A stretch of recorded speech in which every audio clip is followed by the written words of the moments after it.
Ukraine जंग के बीच रूस के रक्षा मंत्रालय ने एक वीडियो जारी कर दुश्मन के सैन्य ठिकानों को तबाह करने का बड़ा दावा किया है। रूसी रक्षा विभाग के मुताबिक इस हमले में जेलेंस्की के कई सैनिक मारे गए। जिन पर हमला करने के लिए रूसी सैनिकों ने 2A65 तोप का इस्तेमाल किया।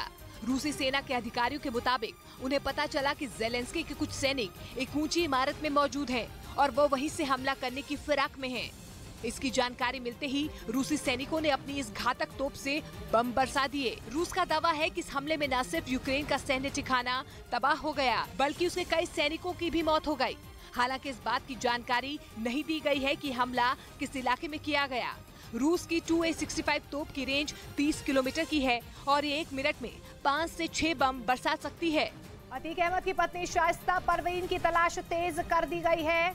शाइस्ता परवीन 40 दिनों से फरार चल रही है। उसकी तलाश तेज कर दी गई है। उसके लिए प्रयागराज के साथ साथ आसपास के जिलों में भी पुलिस दबिश दे रही है। आशंका ये जताई जा रही है कि शाइस्ता नदी के रास्ते नेपाल भाग सकती है। अतीक अहमद की पत्नी शाइस्ता परवीन फरार चल रही हैं, लेकिन खबर यह है कि शाइस्ता परवीन को गुड्डू मुस्लिम ही बचा रहा है। क्योंकि अगर शाइस्ता परवीन ने पुलिस के सामने सरेंडर कर दिया तो गुड्डू मुस्लिम का बचना नामुमकिन हो जाएगा। इसी वजह से ये आशंका जताई जा रही है कि गुड्डू मुस्लिम शाइस्ता परवीन को सरेंडर करने नहीं दे रहा। शाइस्ता को पुलिस से बचाने के लिए वो साय की तरह उसके साथ चल रहा है। आशंका ये भी जताई जा रही है कि शाइस्ता गुड्डू मुस्लिम के दबाव की वजह से ही सरेंडर नहीं कर पा रही है। इससे पहले ये भी खबर आई थी कि अतीक और अशरफ की हत्या के पीछे गुड्डू मुस्लिम भी हो सकता है। किम जोंग उन ने जासूसी सैटेलाइट बनाकर अमेरिका, जापान और दक्षिण कोरिया की नींद उड़ा दी। उत्तर कोरिया के जासूसी सैटेलाइट बनाने का दावा वहां की न्यूज एजेंसी ने किया और जानकारी दी बहुत जल्द ये सैटेलाइट लॉन्च हो सकती है।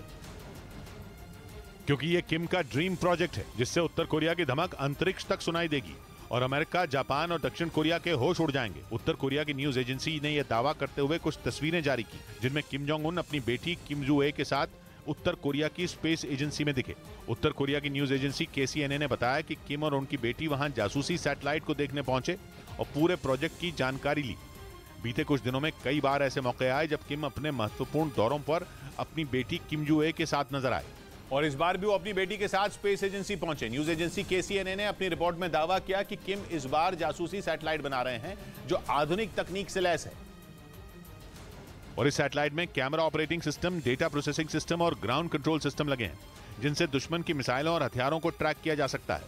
न्यूज एजेंसी KCNA ने दावा किया कि यह सैटेलाइट बैलिस्टिक मिसाइल को लॉन्च करने में भी काम आएगी, यानी अंतरिक्ष के जरिए जमीन पर किम की ताकत भी बढ़ेगी और उनके दुश्मनों की जासूसी भी होगी। खबर है कि सैटेलाइट तैयार हो चुकी है और अब उसे लॉन्च करने की तैयारी है, यानी किम अपनी बेटी के साथ जिस स्पेस प्रोजेक्ट की तैयारी देखने पहुंचे वो उनके दुश्मनों को बेचैन कर देगा, क्योंकि अब उनकी हर हरकत की जासूसी आसमान से होगी। उसी ने शूटर सनी सिंह, लवलेश तिवारी और अरुण मौर्य को अतीक की सुपारी दी होगी, जिसके लिए तीनों को 10-10 लाख रुपए एडवांस देने के साथ गुड्डू मुस्लिम ने अपने नेटवर्क के जरिए उन्हें हथियार भी मुहैया करवाए, ऐसा कहा जा रहा था। और अब एक आशंका ये जताई जा रही है कि अतीक की पत्नी शाइस्ता परवीन शूटर गुड्डू मुस्लिम के साथ है और वही शाइस्ता को सरेंडर करने से रोक रहा है, क्योंकि उसे ये बात अच्छी तरह पता है कि अगर शाइस्ता पुलिस के हाथ लगी तो उसके जरिए पुलिस देर सवेर उस तक पहुंची जाएगी। ऐसे में शातिर गुड्डू मुस्लिम कभी नहीं चाहेगा कि शाइस्ता इन हालात में सरेंडर कर दे और इसीलिए ये आशंका जताई जा रही है कि गुड्डू मुस्लिम ही शाइस्ता परवीन को पुलिस से बचाने में जुटा है, जबकि यूपी STF की टीम शाइस्ता परवीन के साथ साथ उमेश पाल हत्याकांड में शामिल गुड्डू मुस्लिम, साबिर और अरमान की तलाश में जुटी है।